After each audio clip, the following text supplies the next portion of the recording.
Today, we're going to transition to another phase of our study of Messiah and the Messianic era. We're going to discuss some more elements of Messiah and its arrival and how potentially that may unfold. Some of the ideas will complement what we have already discussed, but hopefully it will present a richer and more complete picture of Messiah to the best of our abilities. Last time we spoke about the variability of Messiah. Messiah, we think of it as just this one thing, but the sources are clear that in a great many ways, the type of Messiah that we end up with is going to be what we earn, what we are deserving to get. And therefore, in many areas, the type of Messiah that we're going to get, it depends on us. So, for example, the canonical example of that is what the Talmud says. The verse says, Be'ita achi shana, in its time I will expedite it. In its time means in its time. There's a time, and that's when Messiah will come. I will expedite it. That tells us that it will come before the time. So the Talmud tells us, if we are meritorious, we'll get it early. If we are not meritorious, we'll get it late. And we delineated the many different areas that the type of Messiah that we earn, the many different areas in which that variability is manifested. So we spoke about the temple, for example. The temple is going to get built. That is a necessary element of Messiah and the Messianic era and the Messianic transformation. As we know, the times of Messiah, that's not Olam Haba. That's not the world after the resurrection. That is the world in which we can fulfill all of Torah. And of course, many laws of the Torah are contingent upon the temple. In fact, the majority of mitzvos we cannot fulfill today. So having a temple is a necessary element of the Messianic era, but how it will get built, that is variable. Will it be built by human labor, or will it descend from heaven via a divine miracle? Well, it's up to us. What's Messiah like? It's going to be a surprise, the Talmud tells us. But surprises come in all different ways.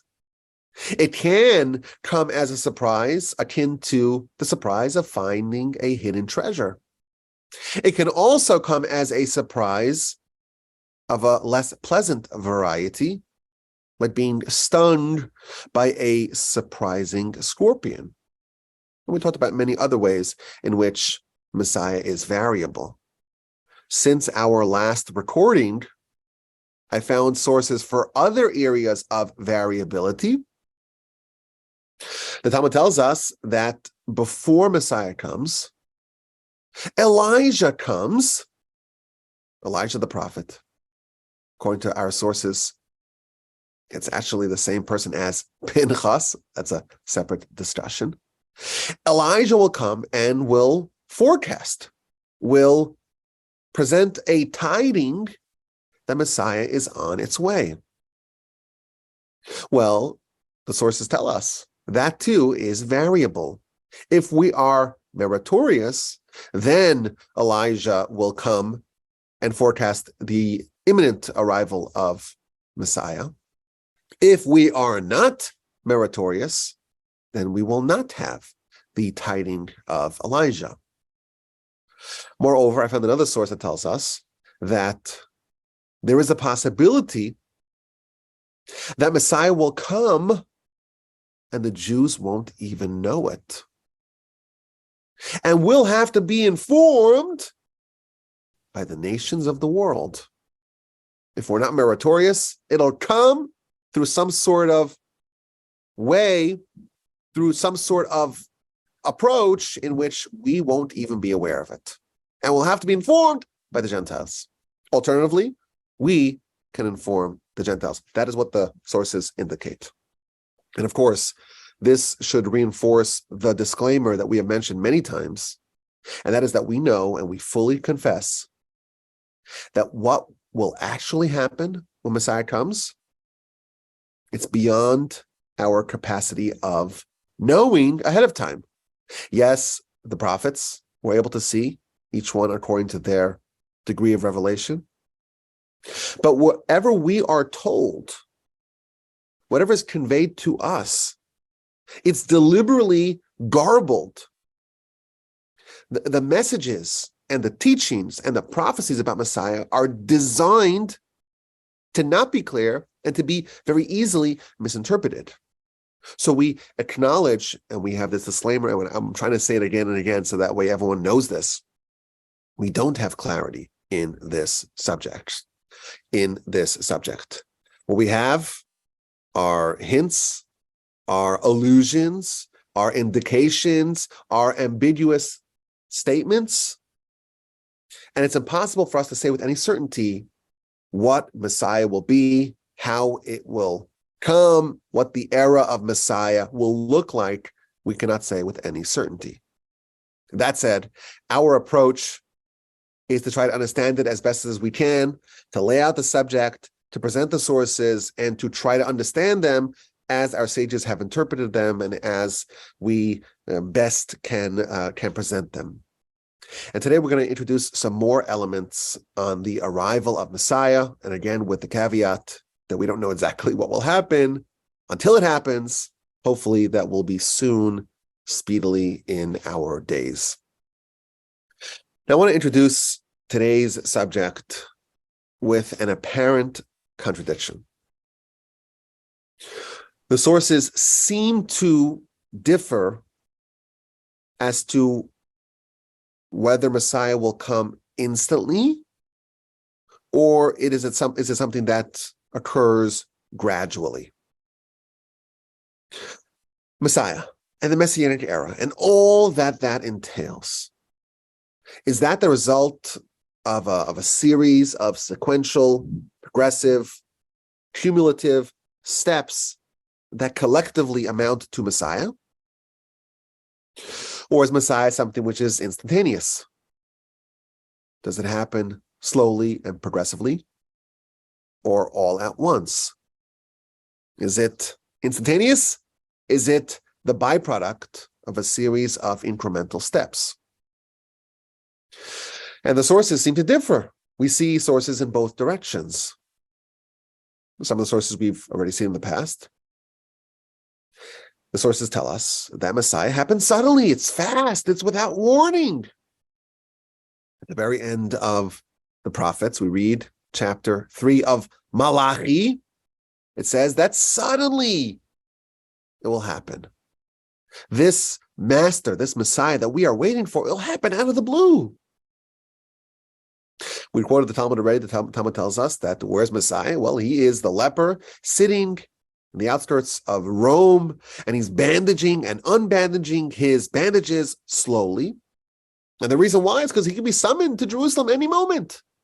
And he doesn't want to remove all the bandages and then reapply the ointment and then put the bandages back on, because then there's going to be a lag. You have to be ready to go if you're Messiah at a moment's notice. And he tells the great rabbi, when are you coming? I'm coming today. If you repent, pending repentance, provided that there is repentance, today is the day that Messiah will come. In our prayers, we say that we believe that Messiah can come every day without forewarning, out of the blue, instantaneously. We mentioned this already. Messiah will come suddenly. Well, is that good or bad? Depends. If we are meritorious, it's like finding a treasure. If we are not meritorious, it's like getting stung, bitten by a scorpion. But everyone agrees that it is sudden. And the story of Joseph, our sages tell us, it serves as a model for what redemption looks like. So, of course, we know the story of Joseph. He's the son of Jacob. And when he is a teenager, he has conflict with his brothers. He's 17, and he has dreams, and the dreams present him as a ruler, as a monarch, as a king over his brothers. In one dream, they're bundling bundles of wheat. Him and his brothers and all their bundles bow before his bundle. In a second dream, he tells his brothers that the sun, the moon, and 11 stars bowed before him. And the brothers are not happy with this, and they're envious of him, and they hate him, and they plot to kill him, and they ultimately settle to sell him as a slave. And he goes down to Egypt, and he's bought by Potiphar, and he is seduced, propositioned by Mrs. Potiphar, and then she frames him for a crime he did not commit, and he is imprisoned. And he's there languishing in the bowels of this Egyptian prison for years and years. And then he gets some cellmates, two of Pharaoh's ministers. And they each have dreams, and Joseph skillfully interprets the dreams.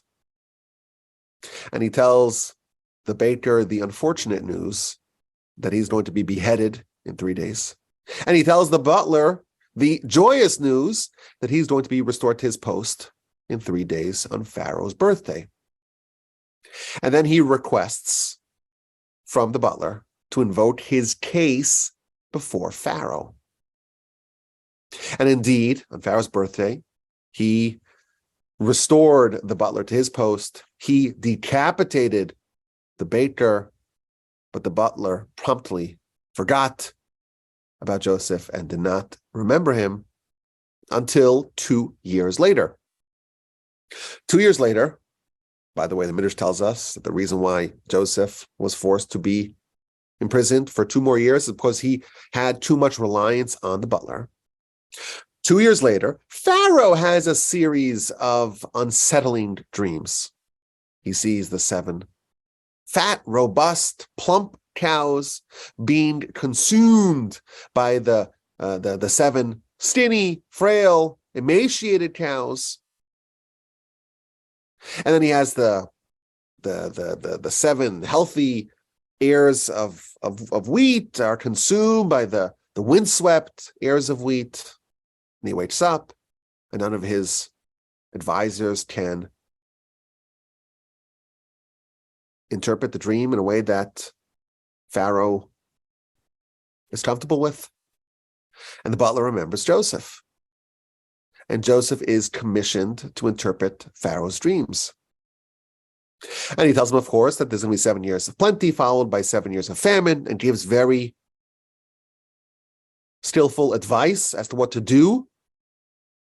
And instantly, he is appointed viceroy of Egypt. He is bedecked in the garb of royalty, and he is paraded throughout the land.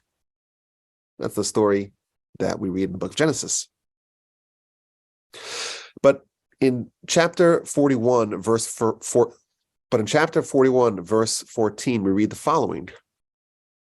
Pharaoh summoned Joseph, and he called him, and they rushed him out of the pit, and they shaved him, and they swapped his garments, and they brought him before Pharaoh.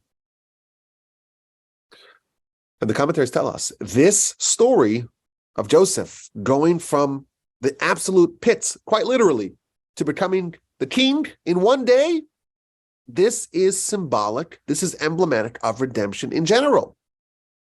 All redemption follows this pattern. It's instantaneously. Quotes a verse in Isaiah, my redemption is very close, is very near. The Egyptian exodus, they were banished from the land. There wasn't even enough time for the dough to rise. And in the future, when Messiah comes, it's going to happen suddenly, very quickly. Joseph, he was supposed to be in exile. There was a decree that he remains in prison for 2 more years for his over-reliance on the butler. But once the time came, he was not allowed to remain for even a second beyond what was decreed in heaven. There is an old axiom, Yeshuas Hashem, Keharef Ayin. The salvation of God is like the blink of an eye. The blink of an eye happens so fast, it doesn't even interrupt your field of vision. Like that. Snap of the finger, blink of the eye, and everything changes. So again, these are sources that really show, reputable sources from all different parts of our literature that show that redemption and Messiah happens very fast. Joseph wakes up in the morning and he is in prison and he's been there for more than a decade. And that night, he's viceroy of Egypt. There's this instant ascent to glory, and this is emblematic of all redemptions, Messiah included. Now, by contrast, we see that there are other sources that talk about Messiah as a gradual process, like a staggered revelation, successive steps, gradually revealing the Messianic era. The Talmud tells us, this is something that we'll have to further study as well. This world is a 6,000-year enterprise. 2,000 years of tohu, of emptiness. 2,000 years of Torah. And the final epic of 2,000 years is 2,000 years of Messiah. Messiah, it's not just this one isolated thing, it's a 2,000-year process. And the final 2,000 years, well, that's the time of Messiah. And this is like what we quoted earlier from Ramchal. We're always getting closer to Messiah. And regardless of what decisions we make, good decisions or bad decisions, every decision is bringing us closer to Messiah. And we mentioned this very briefly, but the idea of saras, the physical manifestation of a spiritual malady, that the Talmud tells us, that is symbolic of the arrival of Messiah. Messiah will come in a generation that's entirely wicked. How so? Quotes the Talmud. It's akin to a leper, to a person who has saras, that's completely covered in white. If they're completely covered in white, if they're completely covered in saras, then quite counterintuitively, they are pure. Every decision that we make either cleanses us from saras, so to speak, or makes us, God forbid, have more saras, have more spiritual impurity. But regardless, either path leads towards purity. Either we're cleansing ourselves or we're getting even more impure, but that direction also leads towards purity, because when there's total impurity, well, that results in purity. So again, this is the idea of everything is always leading, everything we're doing is leading towards Messiah. Now, I will note, this is a little bit in the weeds. If you look at Rashi's commentary to the Talmud, when the Talmud says that there's 2,000 years of Messiah, Rashi does not interpret it the way we just did, that it's a 2,000-year process. Rather, that this 2,000 years are ripe for Messiah. And it could come anytime during that 2,000 years. So Rashi seems to avoid this interpretation by saying that, well, these 2,000 years, it's not just a 2,000-year process of the revelation of Messiah. Rather, it is a time in which Messiah can potentially come. But regardless, there are other sources that talk about Messiah as an ongoing process. So, for example, there's a beautiful teaching in the Midrash. It's talking about the aforementioned episode of the sale of Joseph and the apparent breakdown of this family, because Joseph is sold, and then Reuben is mourning, and Judah is demoted, and Jacob is completely inconsolable. And this nuclear family is just breaking up. And the Midrash tells us that what is God doing? God is preparing the light of Messiah, which is why, sandwiched between the episodes of Joseph, you read the story of Judah and his daughter-in-law, Tamar, this very scandalous union that resulted in the birth of twins, which, as we know, are the forebearers of David, Solomon, and subsequently Messiah. So there's this, again, beautiful midrash that talks about how everyone's distracted. Everyone's involved in their own little world. Joseph's been sold, and Judah's been demoted, and Jacob is inconsolable. And when no one's looking, everyone's focusing on other things. God is building Messiah. I think this idea, again, seems to fit in really nicely with this idea that Messiah is the process of Messiah and the origin story of Messiah. It's all happening inexorably behind the scenes for a very long time.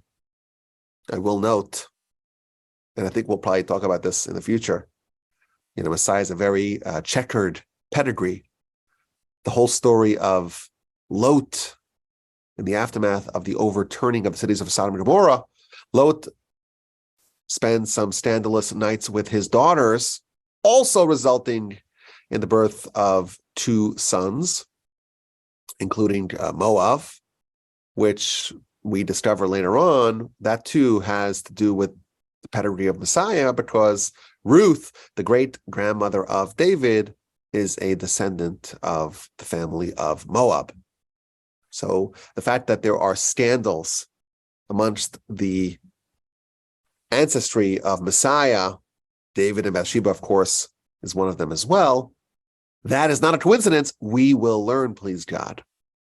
But again, this idea that Messiah is not just something that just shows up out of nowhere. It's been in the works. It's been percolating behind the scenes for a long time, and slowly behind the scenes getting ready to be revealed. That is well-founded in the sources. Now, there's another incredible Talmud to this effect. It talks about the exile and how the exile itself wasn't instantaneous. It was also staggered. It was also, the destruction and the exile was a gradual process where every stage of demotion was followed by another stage, and so on.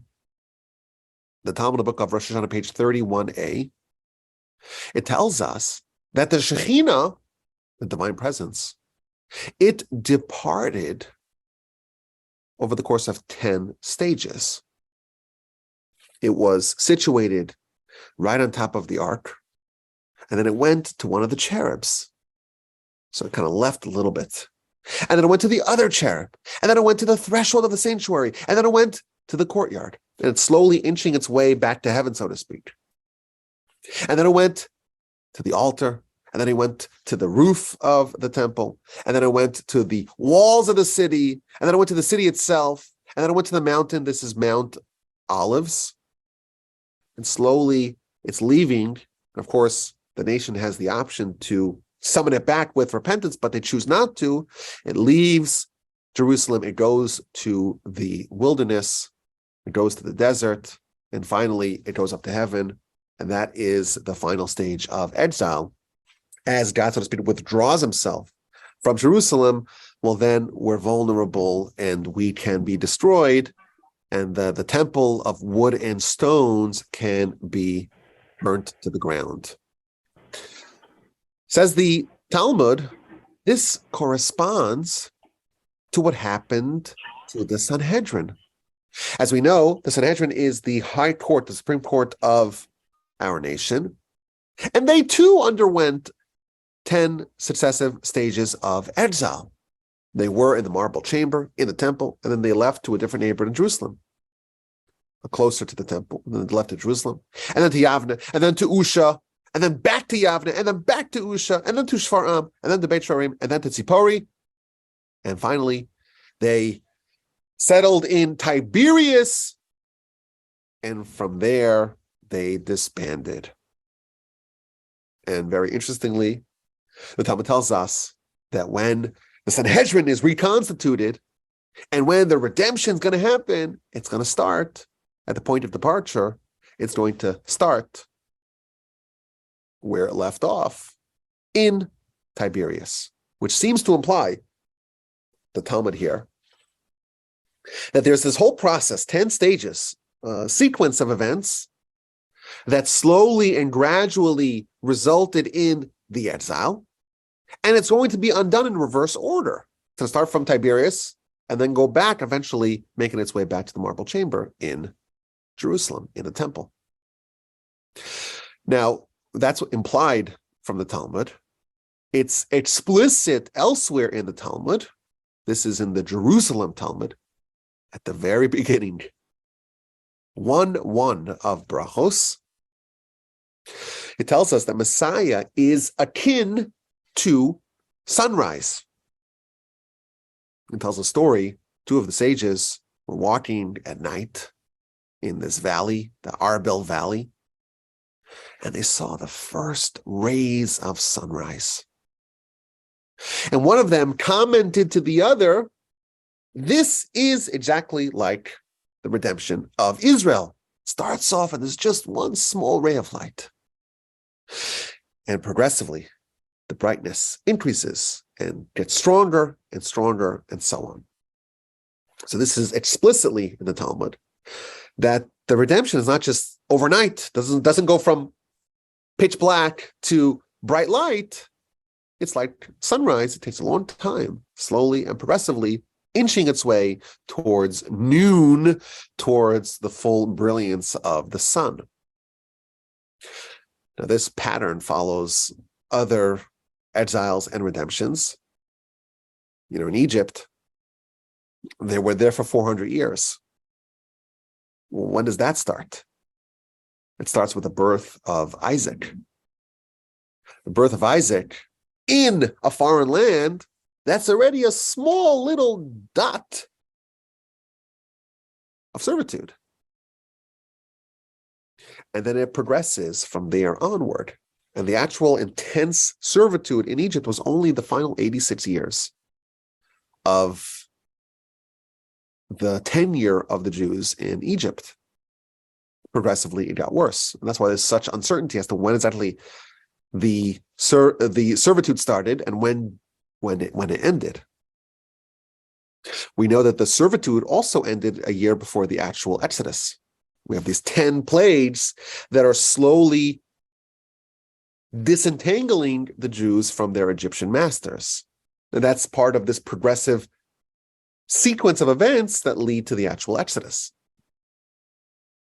So again, this is just demonstrating the idea that the Messiah and redemption in general, it's a slow, gradual process comprised of incremental steps. In our prayers, we attest to this when we talk about the sprouting of redemption. Nothing sprouts instantly. It starts slow, and it germinates, and it peeps its way through the surface to above ground, and it takes a long time before it reaches its full glory. Jacob and Esav, the two brothers. The final battle, we'll talk more about this, please God, is Jacob against Esav. The verses tell us Messiah will come and square off against Esav on Mount Seir. And when they reunited after Jacob had spent 20 years with Laban, initially Esav wanted to kill Jacob, and then he says, "Okay, let's live together." And Jacob says, "I'll get to you eventually. Let me go slowly. Eventually I will come back and revisit you in Mount Seir." Now, he never visits Mount Seir, but Rashi there tells us, this is an idea that hopefully will develop further, the final conquest of Messiah, the final battle, is Jacob versus Esav. Jacob will maintain his word. He will get to Esav eventually. It'll happen slowly. It'll happen at his own pace, but eventually we'll get there. And this is like a multi-thousand-year journey where Jacob is slowly inching his way, very gradually, at his pace, towards this final showdown against Esav. This is a fascinating contradiction. The sources stress the instantaneous nature of the Messianic revelation. You're not paying attention, it's sudden, it's out of the blue. But there's also this emphasis on the slow, gradual, methodical, 2,000-year-long sprouting of Messiah with apparently plenty of forewarning. I think this is a highly relevant subject for us to ponder a bit further if we're going to understand Messiah as best as we can, and also to have maybe a sense of what we have to look forward to. So to answer this question, I think, our instinct tells us, well, Messiah is very variable. If we're meritorious, well, it'll happen early. If it's the result of us not being meritorious, well, then it'll happen late in its time. Maybe if we're meritorious, it'll happen gradually. And if we're not meritorious, or maybe the opposite. If we are meritorious, it'll happen instantly. We won't have to wait through this whole labor and delivery process of Messiah. And if we're not deserving, well, then we'll have to suffer, so to speak, the birth pains of Messiah. And that analogy, by the way, is what our sages, in fact, describe Messiah to. It's like this very long process that I've been reliably told is quite uncomfortable. So maybe that is the answer to this apparent contradiction. Well, it can happen in more than one ways. It can happen in more than one way. But I want to suggest another idea. This is, I think, a deeper point. Perhaps these two approaches that we see can coexist simultaneously. Messiah can be both a slow, gradual process, a sequence of events, and it could be an instantaneous batting of the eye. The salvation of God is like the blinking of an eye. And let's go back to Joseph. Joseph had a dream, and the Torah does not tell us any dream that's not prophetic. There are more than 10 dreams featured in Genesis. Every one of them is prophetic. Joseph has 2 dreams that he is going to become a king, and we know that he became a king. And how old was he when that happened? The verse tells us explicitly he was 17 years old. How old was Joseph when he was coronated? The Torah tells us that as well. He was 30. So how long did it take from when Joseph had the dream that he's going to be king until it was actualized? There was a 13-year lag. Is that right? Simple math. So there were 13 years that separated the implementation of this dream from the actual dream. That's what we would think. But Joseph himself tells us otherwise. Pharaoh also had 2 prophetic dreams. 7 cows, 7 stalks. And Joseph interprets the dreams when he tells him, well, there's only 7 years of plenty, followed by 7 years of famine, the worst famine that has ever been visited upon Egypt. And then he tells him why Pharaoh had 2 dreams. 1 dream would be sufficient. If you just had the 7 cows, the 7 silly cows, and the 7 robust cows, that would be enough. Why do you have to have 2 dreams? Why were the prophetic dreams doubled? Says Joseph, that too is part of the prophecy. That indicates that the timing of this dream is immediate.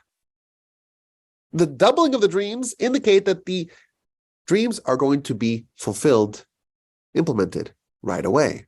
And therefore you gotta get to work. You have 7 years to prepare for the 7 years of famine.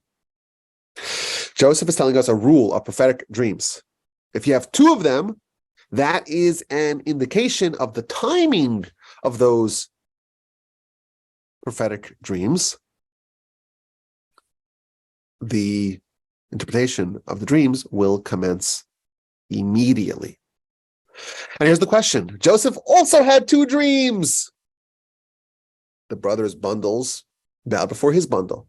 The sun, the moon, the 11 stars bowed to him. So according to this rule that Joseph himself tells us, there should be no lag between when those dreams happened and when they were implemented. How can Joseph tell us this rule about the doubling of the dreams? Oh, that tells us it's happening immediately, when he himself had two different dreams, and it took 13 years for them to happen.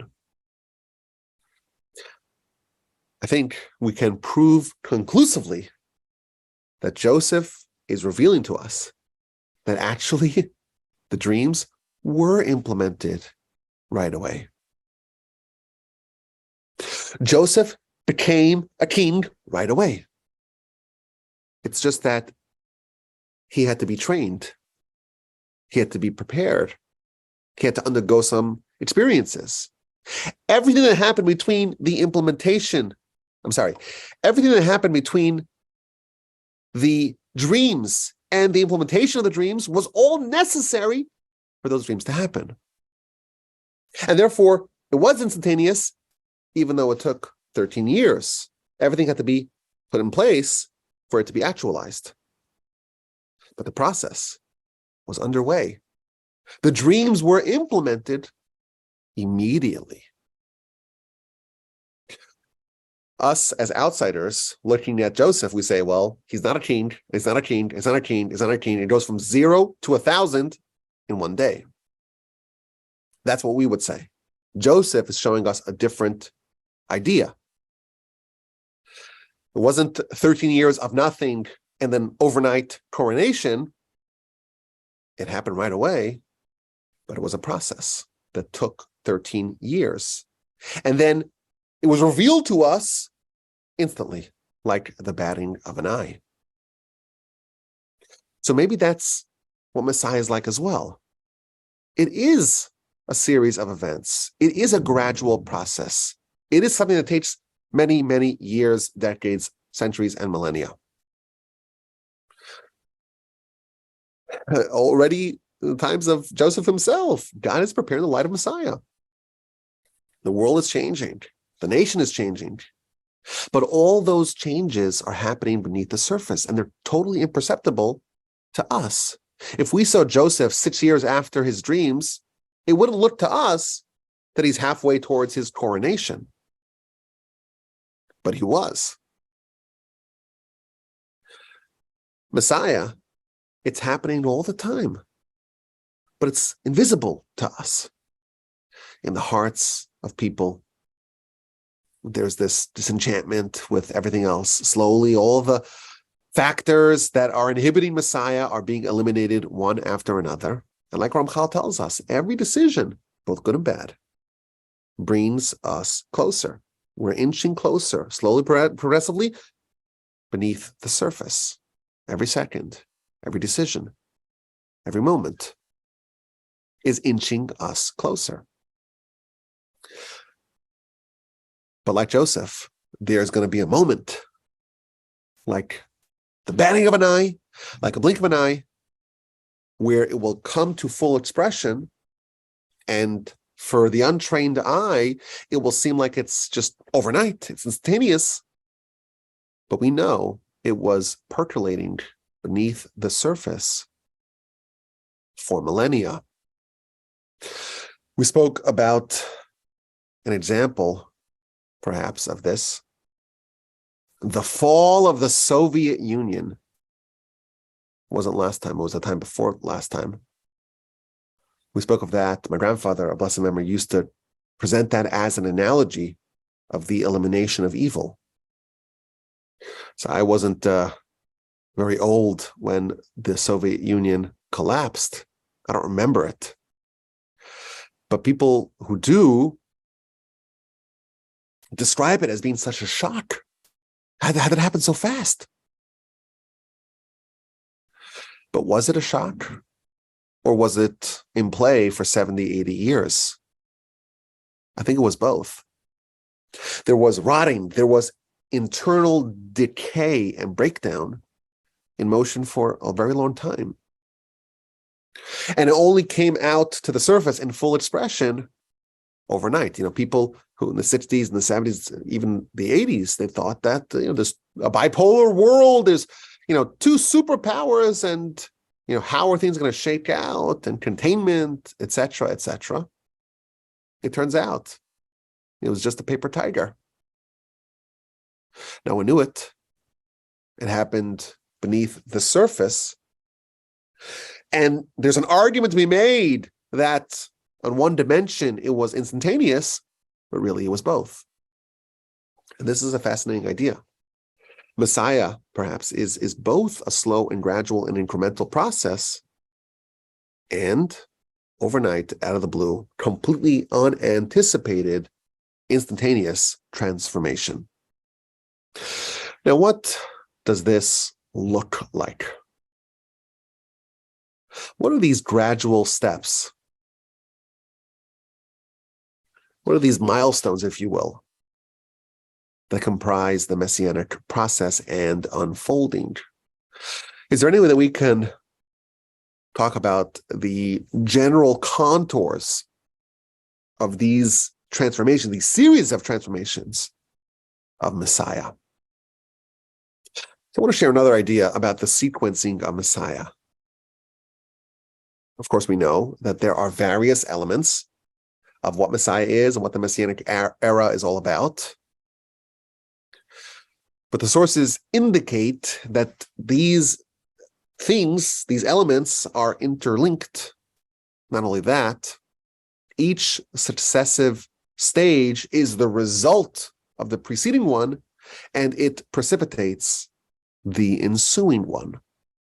Now, again, I want to stress for the third time, this is another area where we have to remember that how things actually will happen, it's something that we don't know. But the source that I'm going to share with you is 100% reliable because it comes from the Talmud. Now, I found it very interesting that there's almost no commentaries on this particular Talmud. And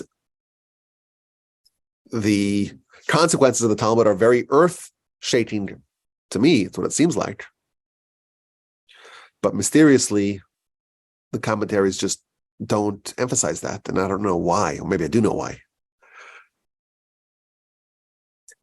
But if you read this Talmud in the book of Megillah on page 17b, it outlines a step-by-step process of Messiah and how it all can unfold. I think it's interesting for us if we want to understand more about Messiah, of course, with all the caveats and disclaimers in place. It's interesting to look at this and just see this as potentially a way that it can all unfold. Now, the Talmud's talking about something completely different, apparently. It's talking about prayers and the Amidah prayer, the Shemona Esrei, the 18 benedictions that we say 3 times a day. And it's talking about the history of it and the order. Well, why is it in this particular order? The Talmud tells us that this order was codified by the men of the Great Assembly. This is a body, a council, that convened at the beginning of the Second Commonwealth. And this group included several prophets. And it goes through blessing by blessing why we have a certain blessing and why it's positioned in its location in the Amidah. So why do we say the first blessing of the forefathers and the next one of Gevuros, of the might of God, and then Kedusha, the holiness, and then insight, and why that comes after Kedusha, and why repentance comes after insight, and why each one comes after the next one, why next do we have the healing, and then it tells us the 7th blessing. Why do we have the 7th blessing? That's the one about redemption. So interestingly, it tells us, because redemption is connected to 7. 7 is the 7th year, which is Shemitah. And when will the redemption happen? It will happen on the 7th year. And therefore, it's fitting that the 7th blessing about redemption be particularly there, because it's going to happen on the 7th year of the Shemitah cycle. And Tom says, wait a minute, will Messiah come on Shemitah? I thought it's going to come on the 8th year. In the 6th year of the Shemitah cycle, there will be voices, noises, proclamations, sounds. In the 7th year, there'll be wars. And in the 8th year, the Son of David will arrive. So is it the 7th year? And therefore it should be the 7th blessing? Maybe it should be the 8th blessing, because it's going to happen in the 8th year. Says the Talmud, no. Those wars are not independent of Messiah. They're going to lead to Messiah. That's the beginning of the redemption. And therefore, it's fitting to make the blessing about redemption the 7th blessing. Well, then there's the 8th blessing. That's the one about healing. And the reason why the healing blessing is the 8th, because the baby that gets a circumcision on the 8th day needs a healing. Okay. What about the 9th blessing that corresponds to the blessing on grain and produce? Well, that corresponds to the 9th psalm, and therefore it made sense to make it 9th. Okay, that's how it starts off. First 9 blessings. It lays it out why the order was thus appropriately presented by the men of the Great Assembly. Now, the next blessings, they all deal with various elements of Messiah. And the Talmud tells us the reason why we have these blessings in this particular order is because this order will match the order of Messiah. The 10th blessing for the ingathering of the exiles, why does that come after the 9th blessing of bountiful produce? What's the connection between bountiful crops in the land of Israel to the ingathering of exiles to the land of Israel? Says the Talmud, there's going to be a miracle. A land that was barren and desolate and empty, it will bloom. And the reason why it will bloom, it's to accommodate the people that are going to be coming back. And therefore it makes sense. First, the land will bloom, and then you have the 10th blessing about the ingathering of the exiles. The ingathering of the exiles will follow the blooming of the land. Now, I will tell you, parenthetically, the Talmud in the book of Sanhedrin tells us that the clearest evidence of redemption is the miracle of the blooming of the land of Israel. The land that was barren, that was desolate, that was uninhabited, that was uninhabitable, it's going to come back to life. And that, says the Talmud, is the greatest and clearest and most revealed evidence of redemption, which is an amazing thing to read, especially today. And then it tells us that after the land will bloom, and then the ingathering of exiles will happen. Following that, you have the restoration of the judges. And that's why the next blessing follows. We know that the Sanhedrin, it's a critical element of Jewish life and society. And it was disbanded. And it was disbanded in the city of Tiberias, like we mentioned. And it has to be reconstituted. And it's not so simple, because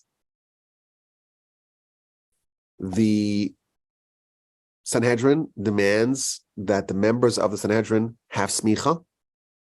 And smicha, it's hard to revive. There are hard to fulfill conditions for its revival.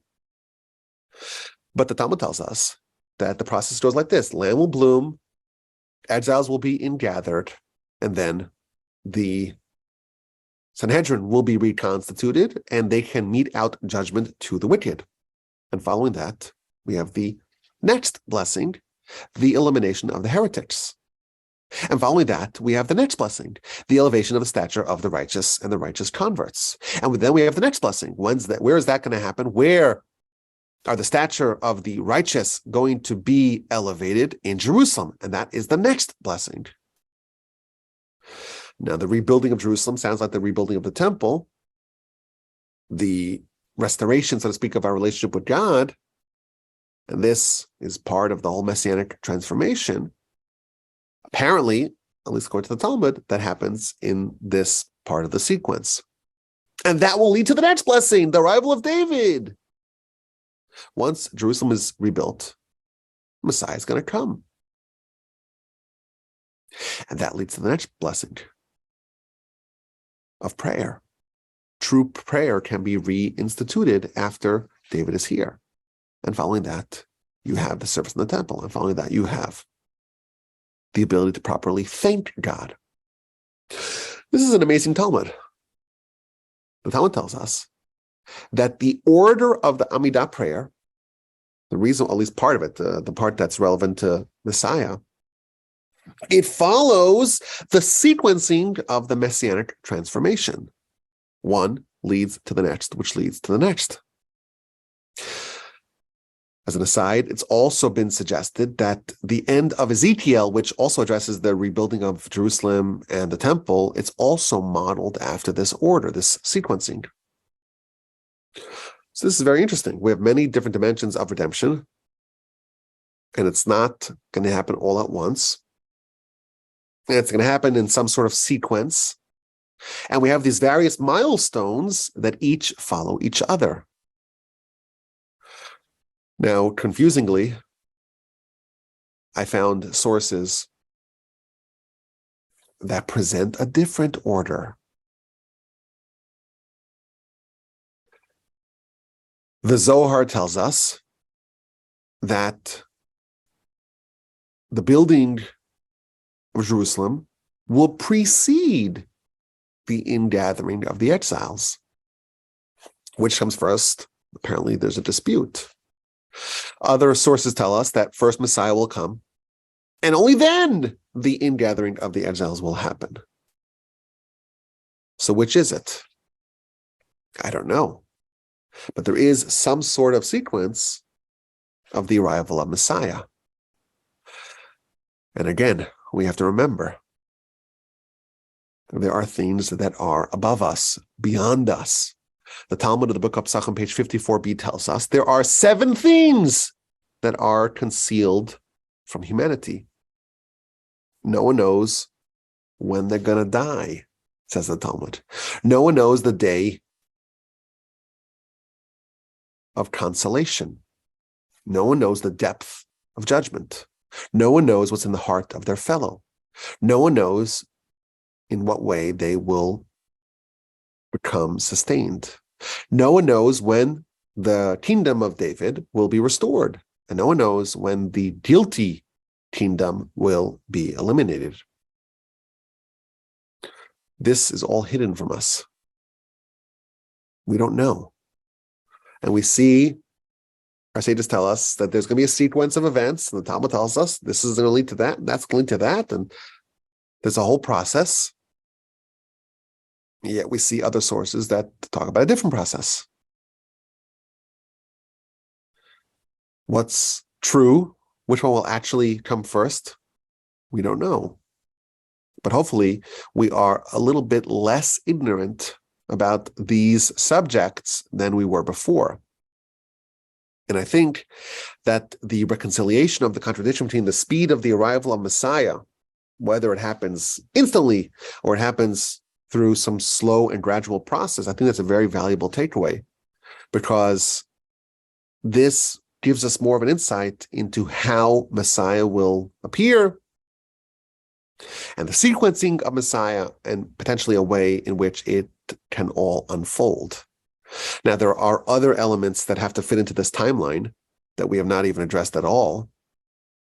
For example, Messiah ben David versus Messiah ben Joseph. two types of Messiah. What's that all about? The sources talk about the resurrection of the dead. There's going to be an element of that in the times of Messiah. What about the 10 lost tribes? Are they coming back?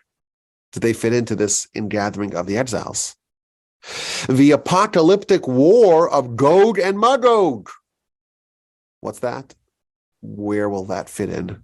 How does it all fit into the sequence and timeline? Who knows? There is a lot more to discuss. We briefly talked about the idea of the birth pains of Messiah, that the process of the revelation of the Messiah is akin to a labor and delivery. Hopefully we'll talk more about that soon. Throughout the whole series, we've been talking about the idea of messianic prognostication and why it's a terrible idea and why it's not something that we do. And we're going to address that hopefully very comprehensively. We're going to talk about the idea of false messiahs and the history of the false messiahs, what we can do to hasten Messiah, what's the imperative of anticipating Messiah, how do we identify King Messiah when he does actually show up here. There's a lot more, please God, to discuss. I'm looking forward to doing that hopefully soon. I look forward to your questions, your comments, and your feedback. And as always, my email address is rabbiwolbe@gmail.com. You can always find links in all of my podcasts to my email address. Sometimes people complain they don't know my email address is. It's rabbiwolbe@gmail.com. I thank you for your time and look forward to your questions, your comments, and your feedback.